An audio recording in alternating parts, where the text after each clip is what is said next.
नमस्कार मंडळी. तर तुम्हाला बॅग बघून समजलंच असेल की आपण चाललो आहे आता गावी आणि आपण ठेवलं आहे डेली मिनी ब्लॉगचा 20 दिवसाचा चॅलेंज. तर बघू पूर्ण होतो का. आणि भेटले आपल्याला ऑटो. आता आपण पोचलो स्टेशनला. स्टेशनवर यांची खुशी बघा किती आहे गावी जायची.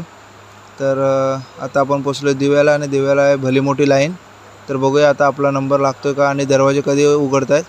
आणि कोकणात जायचं म्हणजे विषय थोडा वेगळा असतो. गावी जायचं आहे, गर्दी किती पण असू दे पण गावी जाणार. Good morning. आणि सकाळ झाली आणि आले ही गार्गी आमची वहिनी आले आहेत, दादा आले आणि मस्त की पोज देत आहेत. त्यांना माहिती आहे मी व्हिडिओ शूट करतो त्यांची. तर हिची बघा काय मस्ती चालू आहे.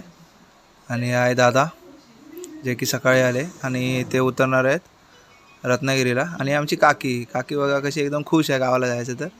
आणि बाकी सगळ्यांचं सोडा पण काकांचं काहीतरी वेगळं. ते मस्त की फुल झोपा काढतं एकदम डाराडूर पंढरपूर. आणि सकाळी मस्त की असा दिव्याचा व्ह्यू दिसतोय. खूप मस्त वाटतंय. आणि किती पण गर्दी असू दे आम्ही झोपणार म्हणजे झोपणार. आणि वेलकम टू संगमेश्वर सगळ्यांना. आणि हा आहे आपला मुंबई गोवा हायवे. तिकडून आलो डिग्नीमध्ये बघताय भली मोठी CNGची लाईन आहे. CNGचे खूप प्रॉब्लेम आहे. तिकडून आलो फुनगुस ब्रिजवरती आणि समोर तर हा आहे आपला फुनगुस ब्रिज. आणि आता आपण इथून आलो डायरेक्ट घरी. तर व्हिडिओ आवडले असेल तर व्हिडिओला लाईक करा, शेअर करा. भेटू पुढच्या व्हिडिओमध्ये.